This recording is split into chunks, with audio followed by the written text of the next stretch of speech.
Hello students, welcome to Faichima classes in collaboration with City Model College। आज हम लोग class 11th का chapter 5 motion in plane start करेंगे। इस chapter motion in plane में सबसे पहले हम बात करेंगे वेक्टर्स की। तो आइए, बेसिक ऑफ वेक्टर्स क्या है। वेक्टर्स सबसे पहले समझते हैं किसे कहते हैं हम लोग। तो वेक्टर्स और स्केलर्स इस दो तरह की हम लोग फिजिकल क्वांटिटीज रखते हैं। जो स्केलर्स होते थे उनमें सिर्फ मैग्नीट्यूड होता था और कोई डायरेक्शन नहीं होती। एग्जाम्पल के तौर पर यदि हम स्पीड की बात करते हैं तो जब किसी बॉडी की किसी मोशन में हम स्पीड बता रहे होते हैं तो वहां पर हम उसके डायरेक्शन की कोई बात नहीं करते। जैसे कि स्पीड 20 मीटर पर सेकेंड है तो हमने यहाँ पर यह नहीं बताया है कि वो डायरेक्शन क्या है, वो किस तरफ वो बॉडी मूव कर रही है। इसी तरह से आप कोई और एग्जाम्पल ले सकते हैं टाइम का, कि टाइम 2 आवर्स है या 3 आवर्स है तो टाइम की भी कोई स्पेसिफिक डायरेक्शन अलग अलग नहीं होती।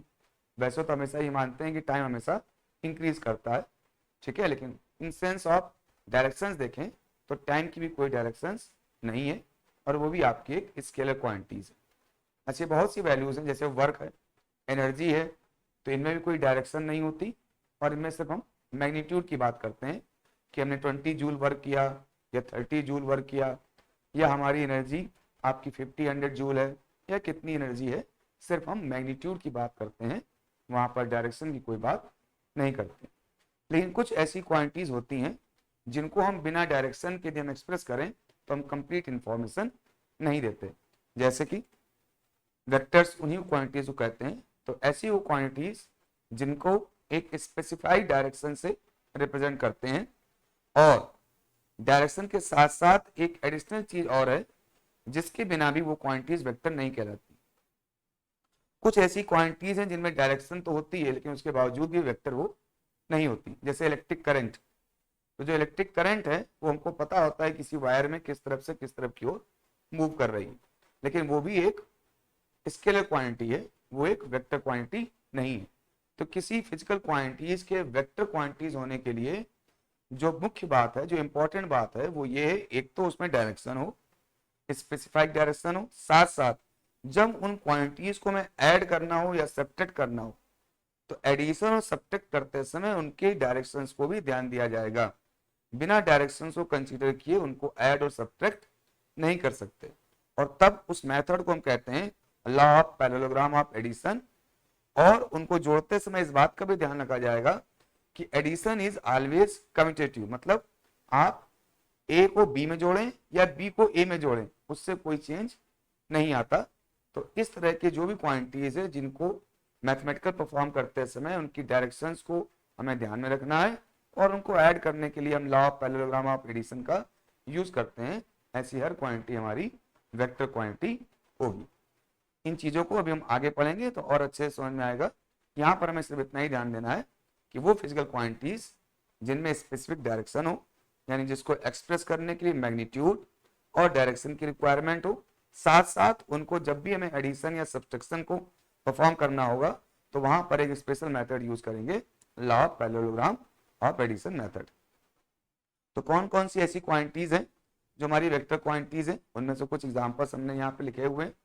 जैसे displacement, velocity, force, impulse, momentum, weight, temperature gradient, area, dipole movement, current density और ऐसी बहुत सी अदर क्वांटिटीज भी हैं जो आपकी वेक्टर्स क्वांटिटीज कहलाती हैं। अब बात करते हैं कि इन वेक्टर्स को रिप्रेजेंट कैसे करते हैं। तो रिप्रेजेंटेशन ऑफ वेक्टर्स, तो वेक्टर्स को रिप्रेजेंट करने के लिए हम दो तरीके यूज करते हैं। एक तो सिंबॉलिक रिप्रेजेंटेशन होता है और दूसरा ग्राफिकल रिप्रेजेंटेशन होता है। सिंबॉलिक रिप्रेजेंटेशन में क्या करते हैं कि कोई वेक्टर क्वांटिटी जो है उसको हम डिनोट करते हैं किसी लेटर के द्वारा और उस लेटर के ऊपर एक एरो साइन बना देते हैं। इससे हमको ये समझ में आ जाता है कि ये जो लेटर है ये जिस क्वांटिटी को रिप्रेजेंट कर रहा है वो वेक्टर क्वांटिटी है, क्योंकि इसके ऊपर एक एरो बना हुआ है। इसको हम इस तरह से देखते हैं। जैसे एरिया, तो एरिया को हमने ए से रिप्रेजेंट किया और उसके ऊपर एक एरो बना दिया। तो यदि इस तरह से ए और वेक्टर साइन बना हुआ है तो ये क्वांटिटी आपकी वेक्टर क्वांटिटी है।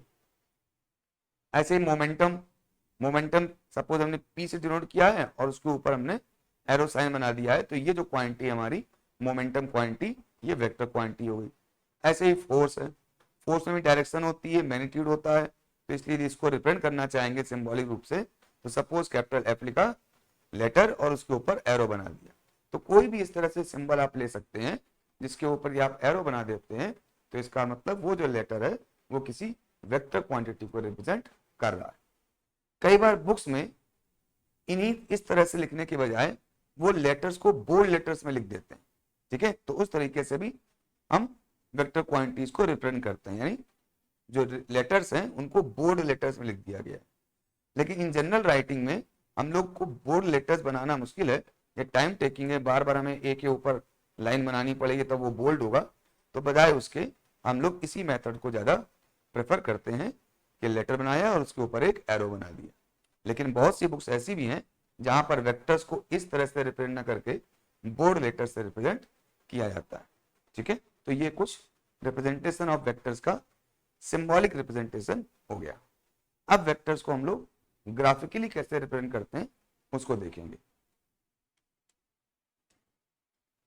ग्राफिकल रिप्रेजेंटेशन, तो अब जैसा कि हम लोग को पता है कि जो वेक्टर क्वांटिटीज हैं उनमें मैग्नीट्यूड भी होता है और डायरेक्शन भी होता है, तो हम क्या करते हैं उन वेक्टर क्वांटिटीज के मैग्नीट्यूड के कंपैरेटिवली कोई स्ट्रेट लाइन ड्रा करते हैं और उस स्ट्रेट लाइन में उस तरफ उस डायरेक्शन में एरो करते हैं जिस डायरेक्शन में हमारा फिजिकल क्वांटिटी की डायरेक्शन दी गई हो।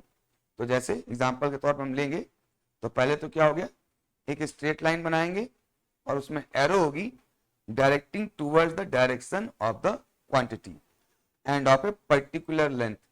जो स्ट्रेट लाइन की जो लेंथ होगी वो मैग्नीट्यूड को रिप्रेजेंट करती है, इसलिए जो उसकी लेंथ बनाएंगे वो उसके मैग्नीट्यूड के कंपैरेटिवली बनाएंगे और साथ साथ में जो उसमें एरो बनाएंगे वो पर्टिकुलर डायरेक्शन में बनाएंगे।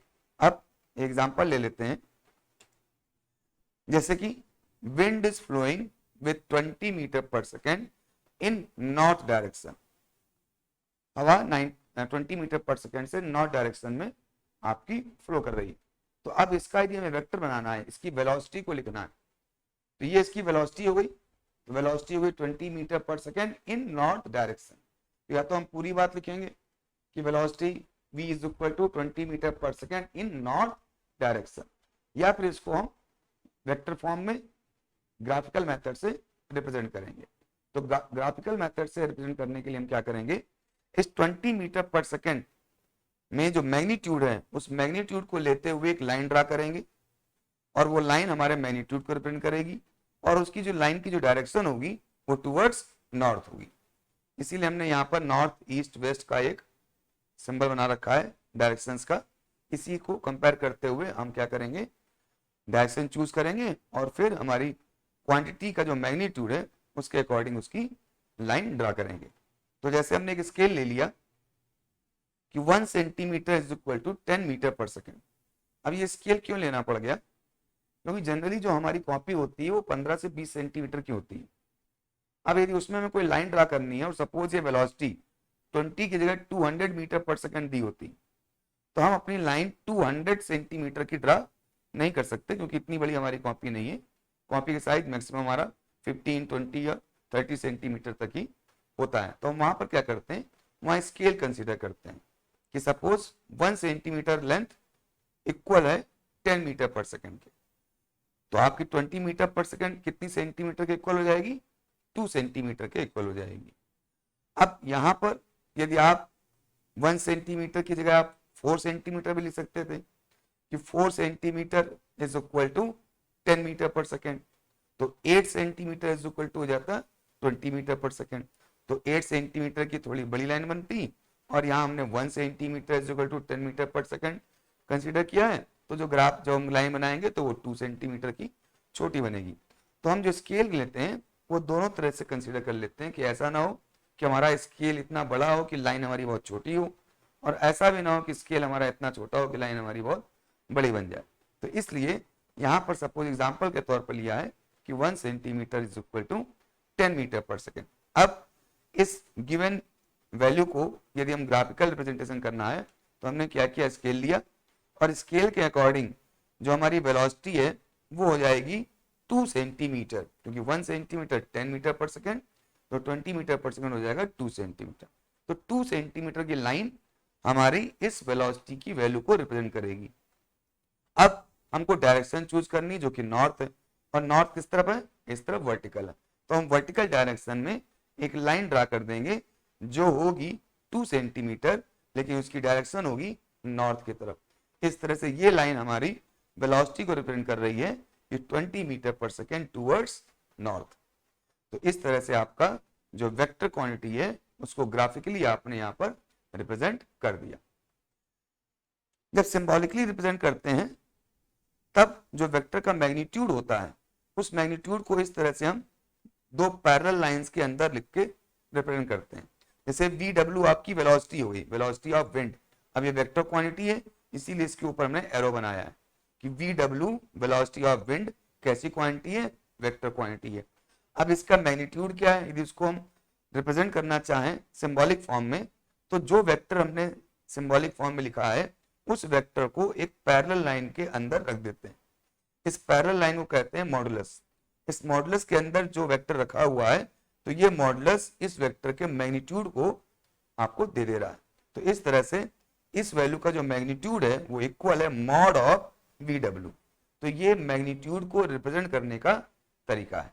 कहीं कहीं पर सिर्फ VW भी लिख सकते हैं, यानी केवल VW लिख दें, VW के ऊपर एरो बना दिया तो वेक्टर क्वांटिटी हो गई, यानी मैग्नीट्यूड और डायरेक्शन दोनों बता रहा है।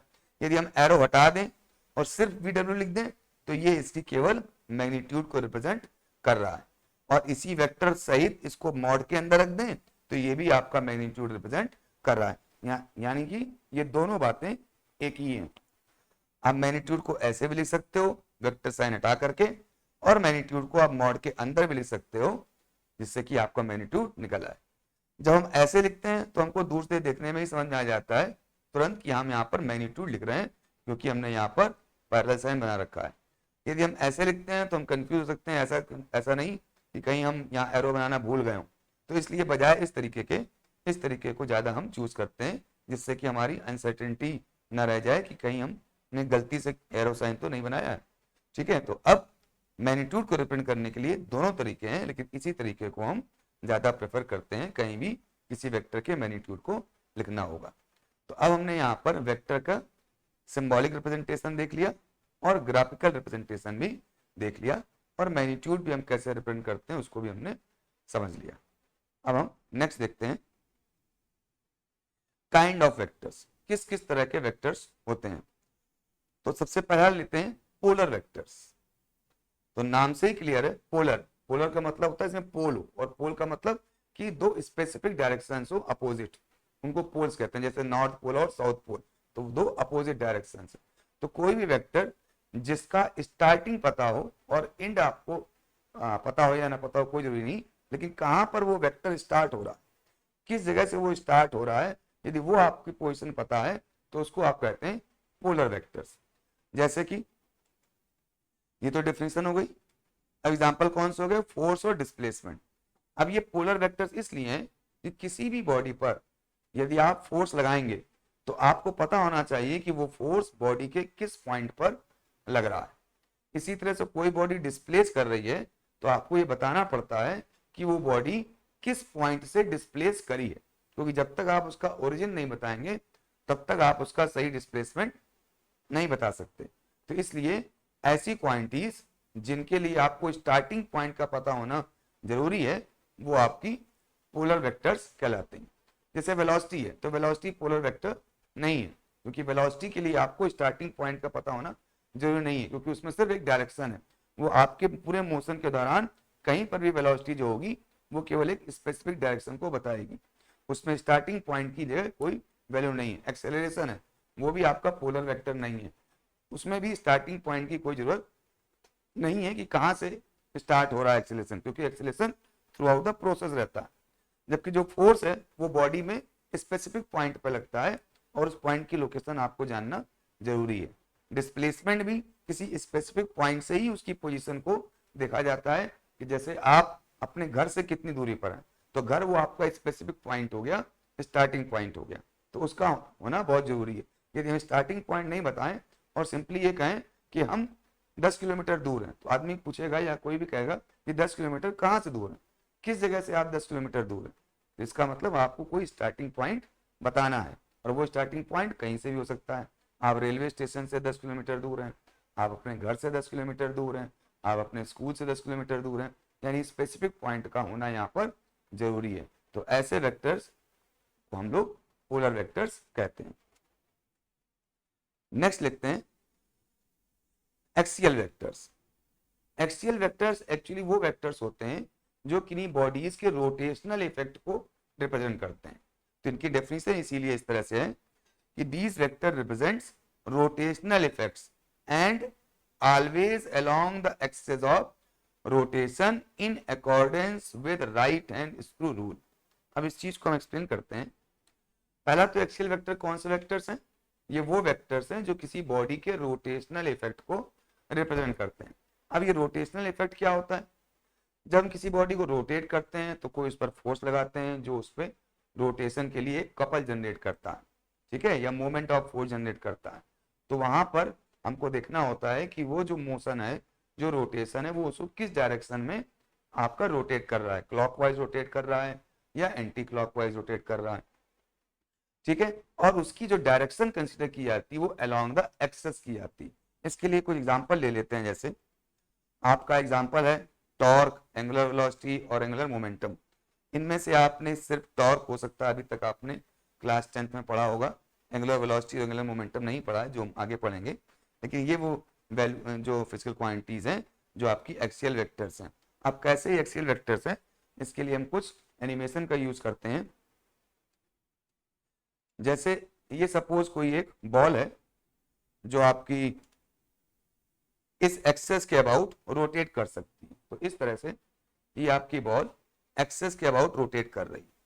तो ये जो रोटेशन है इसका, ये रोटेशन किसी पर्टिकुलर डायरेक्शन में है। ये आप देख रहे हैं ये एंटी क्लॉकवाइज मूव कर रही है। इस प्रकार यदि आप ऊपर से देखेंगे तो ये एंटी क्लॉकवाइज हो गई, ठीक है। ये आपका एंटी क्लॉकवाइज मोशन हो गया। तो जब एंटी क्लॉकवाइज मोशन होता है तो उसके डायरेक्शनल इफेक्ट हमारा अपवर्ड होता है।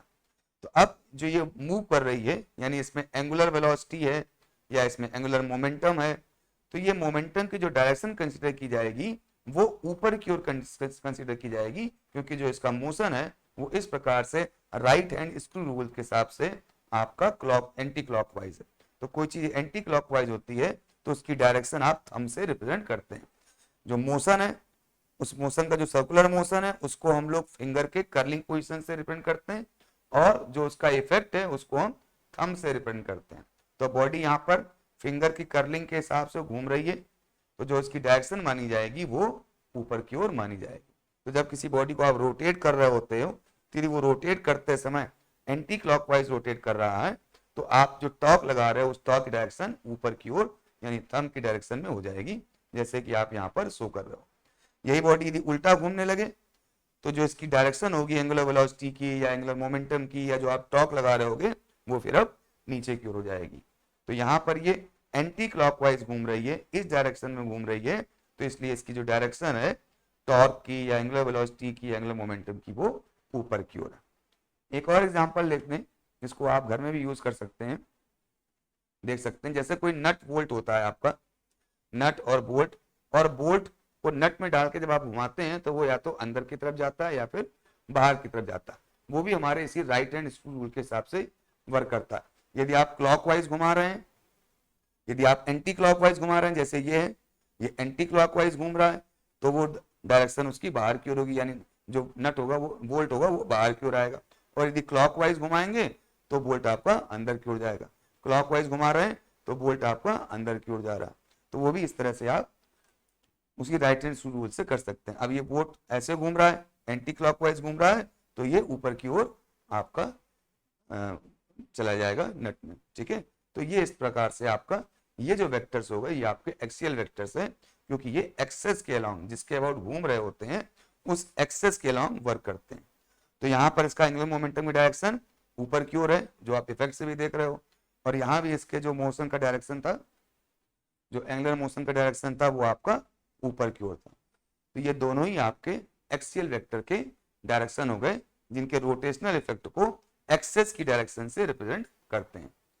एंटी क्लॉकवाइज यानी एक्सेस पे अपवर्ड, यहाँ पर भी एंटी क्लॉकवाइज तो एक्सेस पे अपवर्ड जा रहा है। यदि क्लॉकवाइज घूमेगा तो ये खुलकर बाहर आ जाएगा, ये क्लॉकवाइज घूमेगा तो इसकी एक्सेस की डायरेक्शन नीचे की ओर हो जाएगी। तो ये वेक्टर्स आपके एक्सियल वेक्टर्स हो गए। अब हम नेक्स्ट देखते हैं इक्वल वेक्टर्स। तो वेक्टर्स में क्या क्या चीजें होती हैं? वेक्टर्स में मैग्नीट्यूड होता है और वेक्टर्स में डायरेक्शन होती है। तो कोई भी दो वेक्टर आपस में इक्वल तभी होंगे जब उनका मैग्नीट्यूड भी इक्वल होगा और उनकी डायरेक्शन भी इक्वल होगी।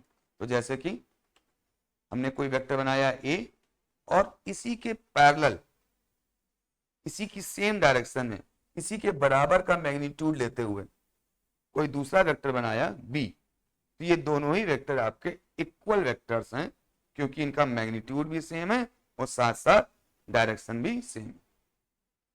तो यानी कभी भी दो वेक्टर जो आपस में पैरेलल हों, यदि उनकी लेंथ सेम है तो वो आपस में इक्वल वेक्टर्स कहलाएंगे।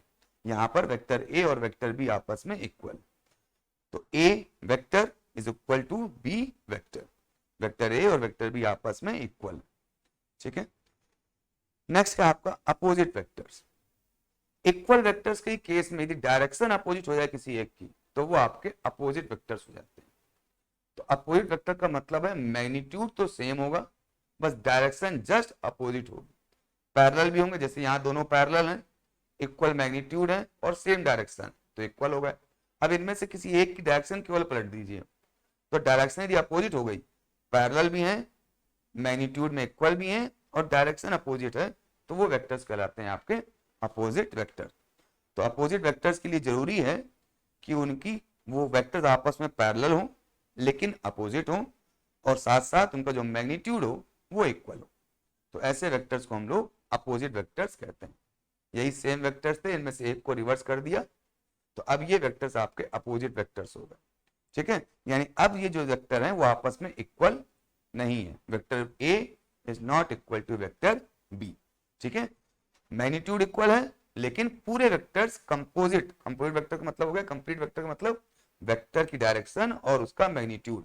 तो जब तक दोनों चीजें बराबर नहीं होंगी तब तक वेक्टर आपस में बराबर नहीं कहे जाएंगे। यहाँ मैग्नीट्यूड तो बराबर है लेकिन डायरेक्शन अपोजिट है, इसलिए दोनों वेक्टर आपस में इक्वल नहीं है। अब यदि इक्वल करना चाहें तो वेक्टर बी को आप उल्टा कर दें। उल्टा करने का मतलब क्या हो गया? इसका आपने अपोजिट वेक्टर बना दिया, किसका? बी का। यदि इसको हम रिवर्स कर दें, ये कर दें, तो यदि ये वेक्टर बी है तो आपका ये जो वेक्टर हो जाएगा जिसकी डायरेक्शन अपोजिट है, ये नेगेटिव वेक्टर हो जाएगा। अब देखिए ये वेक्टर और ये वेक्टर आपस में इक्वल हो गए, तो vector A is equal to हो गया negative of B vector. Vector A और वेक्टर बी ये आपस में इक्वल नहीं है, लेकिन इसको रिवर्स कर दिया, डायरेक्शन सेम हो गई, वैल्यू ऑलरेडी से इक्वल थी, तो अब ये आपका वेक्टर इक्वल हो गए। तो आप यहां पर A vector is equal to minus vector B करके आप लिख सकते हैं। ठीक है, और कैसे यहां पर लिख सकते हैं? हम ए इज इक्वल टू बी भी लिख सकते हैं।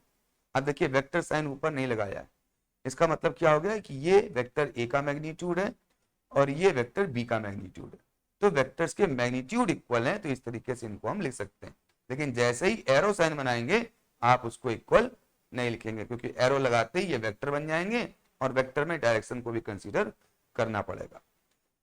अब इसी मैग्नीट्यूड को लिखने का दूसरा तरीका भी हमने आपको बताया था कि वेक्टर्स को हम मॉड के अंदर लिखते हैं। अब यदि हम वेक्टर ए वेक्टर बी लिख रहे हैं और उसके अगल बगल मॉड लगा दे रहे हैं, तो अब इसका मतलब क्या हो गया? वेक्टर ए का मैग्नीट्यूड, इसका मतलब क्या हो गया? वेक्टर बी का मैग्नीट्यूड। तो यानी इस तरह से वेक्टर्स को भी इक्वल करके लिखा जा सकता है, लेकिन उनको मॉड के अंदर रखना पड़ेगा, क्योंकि मॉड के अंदर जैसे ही रख देंगे अब ये वेक्टर वेक्टर नहीं रह गया, वेक्टर का मैग्नीट्यूड कन्वर्ट हो गया, तो मैग्नीट्यूड तो उनके आपस में इक्वल है। तो देखिए वेक्टर के फॉर्म में इक्वल नहीं है, लेकिन वेक्टर को मॉड के अंदर रख दिया, अब आपके इक्वल हो गए, क्योंकि अब ये केवल मैग्नीट्यूड बता रहे हैं। और वेक्टर के फॉर्म में इक्वल करना है तो हमको बी का उल्टा करना पड़ा, निगेटिव बी करना पड़ा, तो निगेटिव बी अब आप देखिए इक्वल हो गए। तो ये बातें आपको ध्यान से समझनी। नेक्स्ट देखते हैं पैरेलल वेक्टर्स। तो पैरेलल वेक्टर्स के लिए तो कुछ खास नहीं है, उनकी डायरेक्शन सेम हो, आपस में पैरेलल हो, उनके मैग्नीट्यूड इक्वल होंगे तो इक्वल वेक्टर्स कहला दिए जाएंगे, और मैग्नीट्यूड इक्वल नहीं है तो सिंपली वो पैरेलल वेक्टर्स कहलाएंगे। ठीक है, तो ये आपके पैरेलल वेक्टर्स हो गए। नेक्स्ट देखते हैं, अब यहाँ वेक्टर ए और वेक्टर बी को इस प्रकार से पैरेलल साइन बना के आप लिख सकते हैं कि vector A parallel to vector B है। यहाँ पर भी आप लिख सकते हैं ये भी आपके पैरेलल वेक्टर्स हैं, ये भी आपके पैरेलल वेक्टर्स, तो ये सारे वेक्टर्स आपके पैरेलल है। मैग्नीट्यूड इक्वल तो इक्वल वेक्टर्स हो गए, मैग्नीट्यूड इक्वल और डायरेक्शन अपोजिट तो अपोजिट वेक्टर्स हो गए। नेक्स्ट आता है जीरो वेक्टर या नल वेक्टर। तो जीरो वेक्टर या नल वेक्टर के नाम से ही हमको पता है कि उनका जो मैग्नीट्यूड होगा जीरो होगा। अब जब किसी फिजिकल क्वांटिटी में मैग्नीट्यूड ही नहीं है तो उसका डायरेक्शन भी आप स्पेसिफाई नहीं कर सकते, क्योंकि जब डायरेक्शन, जब वैल्यू उसमें आएगी, मैग्नीट्यूड उसमें आएगी, तभी मालूम पड़ेगा कि उसकी डायरेक्शन किस तरफ से है। जैसे कि कोई वेक्टर ए ये था और ये कोई वेक्टर बी था, ये दोनों वेक्टर आपस में इक्वल थे। अब इन दोनों वेक्टर को यदि सब्ट्रैक्ट कर दें, वेक्टर ए और बी इक्वल है, इनको माइनस कर दें तो क्या हो जाएगा, जीरो बचेगा। तो ये जो जीरो वेक्टर है, अब इसका तो डायरेक्शन हमको पता ही नहीं, क्योंकि जीरो होने के बाद हम नहीं कह सकते इसका डायरेक्शन किधर होगा। इसलिए क्योंकि सपोज यदि वेक्टर ए बड़ा होता, if vector A was bigger than B, तो इसकी डायरेक्शन वेक्टर ए की डायरेक्शन में होती, और यदि वेक्टर बी बड़ा होता तो इसकी डायरेक्शन वेक्टर बी की डायरेक्शन में होती, यानी अपोजिट होती। तो इस तरह से हम यहाँ पर नहीं बता सकते कि जो आपका जो नल वेक्टर आ रहा है उसकी स्पेसिफिक डायरेक्शन क्या है। तो इस तरह से नल वेक्टर की जो वैल्यू होती है वो जीरो होती है, लेकिन इसकी कोई स्पेसिफिक डायरेक्शन नहीं पता होती। तो ये आपका नल वेक्टर्स हो गया। नेक्स्ट देखते हैं जो सबसे इंपॉर्टेंट है, यूनिट वेक्टर। तो जैसा कि नाम से स्पष्ट है, यूनिट वेक्टर, यूनिट का मतलब हो गया जिस वेक्टर की वैल्यू यानी मैग्नीट्यूड यूनिट हो, वन हो, उस वेक्टर को हम कहते हैं यूनिट वेक्टर। अब क्योंकि वेक्टर है तो वेक्टर होने के कारण इसमें एक पर्टिकुलर डायरेक्शन तो होगी ही, लेकिन उसका जो मैग्नीट्यूड होगा वो वन होगा। और ये यूनिट वेक्टर हमारे फिजिक्स में सबसे इंपॉर्टेंट वेक्टर के रूप में होता है और इसका बहुत यूज हम करते हैं। आगे हम इसका यूज करेंगे, उसको समझेंगे भी। फिलहाल देख रहे हैं कि यूनिट वेक्टर को किस प्रकार से हम रिप्रेजेंट करते हैं। तो जैसे कोई वेक्टर है जिसका मैग्नीट्यूड यूनिट है, उसको रिप्रेजेंट करने का तरीका होता है उस वेक्टर के ऊपर कैप लगा दें। ठीक, अब यदि हमने कोई कैप लगा दिया किसी लेटर के ऊपर, तो यदि इस लेटर के ऊपर कैप लगा दिया है तो इसका मतलब ये एक वेक्टर को रिप्रेजेंट कर रहा है और उस वेक्टर की जो मैग्नीट्यूड है वो वन है। यानी ए कैप का मतलब हो गया कि ये ए कैप एक वेक्टर है किसी स्पेसिफिक डायरेक्शन में और उसका जो मैग्नीट्यूड है वो वन है। तो यदि यहाँ पे लिखें तो मॉड ऑफ ए कैप लिखें तो ये आएगा इक्वल टू वन। जैसे पीछे हम लोगों ने देखा था कि वेक्टर ए है और उसका मॉड निकालेंगे, यानी वेक्टर ए का मैग्नीट्यूड निकालेंगे तो क्या आएगा, ए आ जाएगा। ठीक है, वेक्टर ए का मॉड निकालेंगे तो इसका मैग्नीट्यूड यानी ए आ जाएगा। और यदि ए कैप लिखा हुआ है तो इसका साफ मतलब है ये कोई यूनिट वेक्टर है और इसका यदि मॉड यानी इसका यदि मैग्नीट्यूड निकालेंगे तो क्या आएगा, वन आएगा। तो इस डिफरेंस को हमको ध्यान रखना है कि यदि वेक्टर है तो उसका मैग्नीट्यूड वेक्टर के मैग्नीट्यूड को बताएगा, यदि ए कैप है यानी यूनिट वेक्टर है तो यूनिट वेक्टर का मैग्नीट्यूड हमेशा वन होगा। अब ये यूनिट वेक्टर आता कैसे है या किसी वेक्टर को हम किस प्रकार से यूनिट वेक्टर में रिप्रेजेंट करते हैं।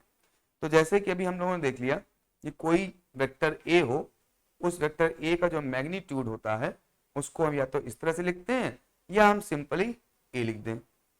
ऐसे लिख रहे हैं तो ये भी मैग्नीट्यूड बता रहा है, या सिंपल ए लिख दें बिना साइन के तो भी आपका मैग्नीट्यूड बता रहा है। तो ये दोनों ही चीजें आपके वेक्टर ए के मैग्नीट्यूड की।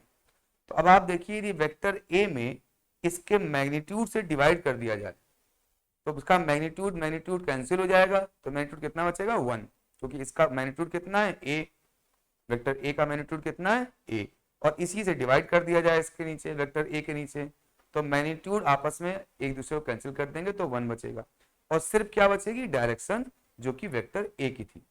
तो वो जो फाइनल रिजल्ट आएगा वो आपका यूनिट वेक्टर हो जाएगा जिसकी डायरेक्शन वेक्टर ए की तरफ ही होगी लेकिन वैल्यू उसकी वन होगी और उसे ही हम यूनिट वेक्टर कहेंगे। तो जैसे तो unit vector is equal to हो गया ए कैप, ए कैप का मतलब हो गया वेक्टर ए का यूनिट वेक्टर, वेक्टर ए का यूनिट वेक्टर ए कैप। ठीक, अभी कैसे आएगा, वेक्टर में उसके मैग्नीट्यूड से डिवाइड कर दें, यानी a से डिवाइड कर दें या मॉड वेक्टर a से डिवाइड कर दें, तो ये जो वैल्यू होगी ये क्या होगी, ये वैल्यू होगी इसकी 1 और डायरेक्शन होगी वेक्टर a की तरफ ही और उसको रिप्रेजेंट करेंगे इस तरह से a कैप से। तो इस तरह से आप वेक्टर a को यूनिट वेक्टर में कन्वर्ट कर सकते हो। तो यूनिट वेक्टर a की डायरेक्शन में यूनिट वेक्टर a कैप होगा और इसकी वैल्यू होगी वेक्टर a अपॉन उसका खुद का मैग्नीट्यूड। ठीक है, तो इस प्रकार से आपने वेक्टर a का यूनिट वेक्टर बना लिया। इसी का रिवर्स भी होता है, जैसे वेक्टर में किसी वैल्यू से डिवाइड करो तो वैल्यू कैंसिल हो जाती है, तो वेक्टर a में उसके मैग्नीट्यूड से डिवाइड किया तो मैग्नीट्यूड कैंसिल हो गया, यूनिट वेक्टर आ गया। ऐसे ही यूनिट वेक्टर में मैग्नीट्यूड से मल्टीप्लाई कर दें तो वेक्टर निकल आएगा। तो किसी भी यूनिट वेक्टर में यदि हम किसी मैग्नीट्यूड से मल्टीप्लाई कर देंगे तो आपका नया वेक्टर बन जाएगा जिसका मैग्नीट्यूड तो वही होगा जिससे आपने मल्टीप्लाई किया है, लेकिन डायरेक्शन हो जाएगी वही जो आपके यूनिट वेक्टर की होगी। ठीक है, तो इस तरह से आपके किसी यूनिट वेक्टर को जब हम किसी एनी क्वांटिटी से मल्टीप्लाई करते हैं तो हम इस डायरेक्शन में एक नए वेक्टर को पता कर लेते हैं जिसका मैग्नीट्यूड वही होता है जिससे कि आपने मल्टीप्लाई किया था। एग्जाम्पल के तौर पर कहें कि कोई वेक्टर आई कैप है, तो आई कैप की कोई एक डायरेक्शन है लेकिन वैल्यू उसकी 1 है। अब हमें कोई दूसरा वेक्टर बनाना है जो उसी डायरेक्शन में हो जिस डायरेक्शन में आई कैप था और उसकी वैल्यू 10 है, तो हम सिंपली क्या करेंगे, यूनिट वेक्टर में मैग्नीट्यूड से मल्टीप्लाई कर देंगे, यानी आई कैप में 10 से मल्टीप्लाई कर दिया तो बन गया 10 आई कैप। अब 10 आई कैप एक नया वेक्टर हो गया जिसकी वैल्यू 10 है और डायरेक्शन वही है जो आपकी यूनिट वेक्टर आई कैप की थी।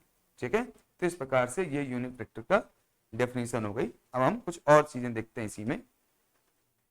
ऑर्थोगोनल यूनिट वेक्टर्स, तो नाम से ही है ऑर्थोगोनल, जो आपस में एक दूसरे से परपेंडिकुलर जो वेक्टर्स होते हैं उनको ऑर्थोगोनल वेक्टर्स कहते हैं। और यहाँ पे ऑर्थोगोनल यूनिट वेक्टर्स हैं, यानी यूनिट वैल्यू वाले वो वेक्टर्स जो आपस में एक दूसरे से म्यूचुअली परपेंडिकुलर हों उनको हम ऑर्थोगोनल यूनिट वेक्टर्स कहेंगे। तो ये कौन से हैं, तो इसके लिए देखिए, जैसे सपोज आप किसी रूम के कॉर्नर को ले तो कॉर्नर को देखेंगे तो आपको 3 डायरेक्शंस वहां पर शो होंगी इस तरह से। तो एक डायरेक्शन को आप एक्स एक्सेस मान लें, ऊपर की डायरेक्शन को वाई एक्सेस मान लें और एक तरफ की डायरेक्शन को आपने जेड एक्सेस मान लिया। तो जो एक्स एक्सेस के तरफ एक्स एक्सेस की डायरेक्शन में कोई ऐसा वेक्टर जिसकी वैल्यू 1 हो, यूनिट वैल्यू हो, उसको हम कहेंगे unit vector along the X axis. ठीक है, और वो हो जाएगा आपका आई कैप, उसको हम नाम देते हैं आई कैप। यानी जब कभी हम आई कैप बोलेंगे तो आई कैप बोले या लिखेंगे तो इसका मतलब हो जाएगा यूनिट वैल्यू का वेक्टर जिसकी डायरेक्शन है एक्स एक्सेस की तरफ और पॉजिटिव एक्स एक्सेस की तरफ। नेगेटिव आई कैप कहेंगे तो इसका मतलब हो जाएगा निगेटिव एक्स एक्सेस की तरफ, और पॉजिटिव आई कैप है इसका मतलब यहां पर एक्स एक्सेस पे यूनिट वैल्यू का कोई वेक्टर है जो कि पॉजिटिव एक्स डायरेक्शन में है, जिसको हम आई कैप कहेंगे। ऐसे ही वाई एक्सेस के अलांग यदि यूनिट वेक्टर कोई ले, यानी यूनिट लेंथ का वेक्टर जो वाई एक्सेस के अलांग हो पॉजिटिव, उसको हम लोग कहते हैं जे कैप। ठीक है, तो जे कैप हो गया आपका वाई एक्सेस के अलांग। ऐसे ही जेड एक्सेस के अलांग यदि कोई 1 वैल्यू का वेक्टर लेंगे तो उसको हम कहेंगे के कैप। तो इस तरह से ये फिक्स नाम हो गए आपके एक्स वाई और जेड, जो 3 पॉसिबल डायरेक्शंस होती हैं हमारे 4 स्पेस टाइम स्पेस कोऑर्डिनेशन में।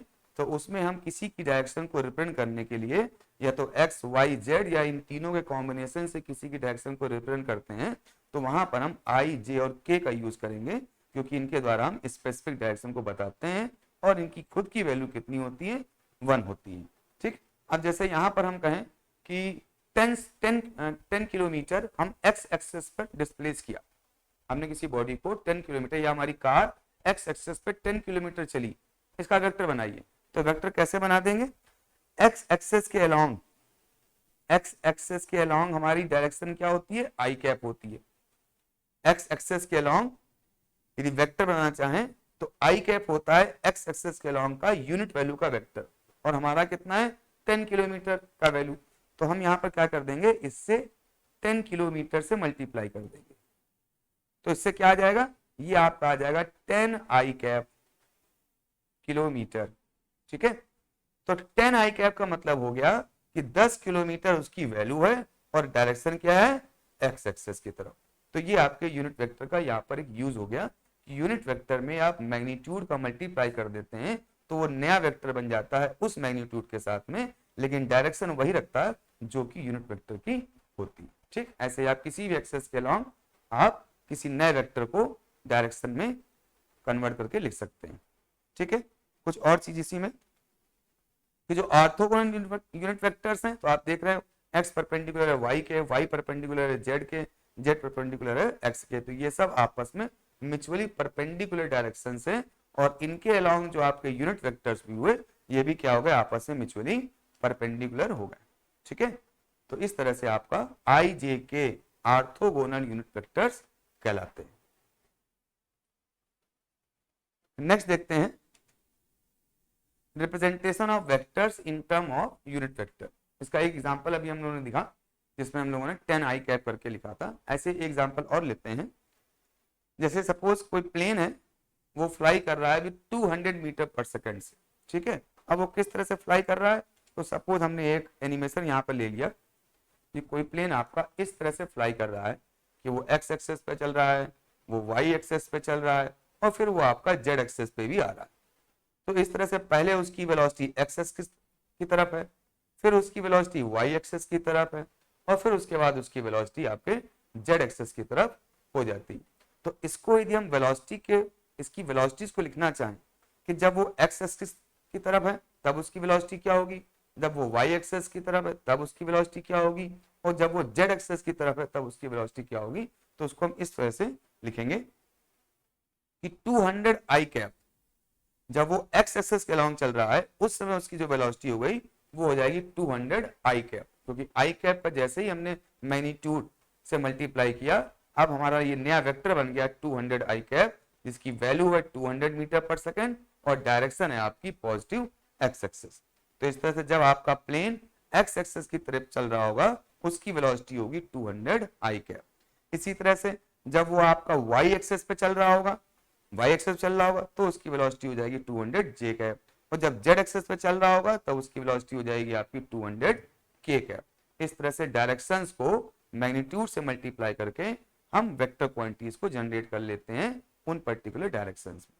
ठीक है, अब यहाँ पर जैसे वेलोसिटी आपकी 200 को आई कैप से मल्टीप्लाई कर दिया तो क्या आ गया 200 आई कैप आ गया, और ये हो गया इन डायरेक्शन ऑफ एक्स। ऐसे ही आप वाई जेड को भी आपने निकाल लिया। इस तरह से जो वेक्टर क्वांटिटी है can be represented as the product of unit vector in that direction and the magnitude of the given vector. ठीक है, यानी उस पर्टिकुलर डायरेक्शन में मैग्नीट्यूड से मल्टीप्लाई कर दें तो आपको उस नया मैग्नीट्यूड का वेक्टर निकल कर आ जाता है। ठीक है, तो इसको सिंबॉलिकली लिखना चाहें तो वेक्टर ए का मतलब है उसका मैग्नीट्यूड और ए की डायरेक्शन में उसका यूनिट वेक्टर। यूनिट वेक्टर में मैग्नीट्यूड से मल्टीप्लाई कर दिया तो हमारा वेक्टर आ गया। ठीक है, तो ये आपकी कुछ चीजें हो गई यूनिट वेक्टर का यूज और यूनिट वेक्टर से कैसे हम आपका वेक्टर बना सकते हैं। तो इसको आप समझ लिए, फिर इसके बाद हम नेक्स्ट देखते हैं।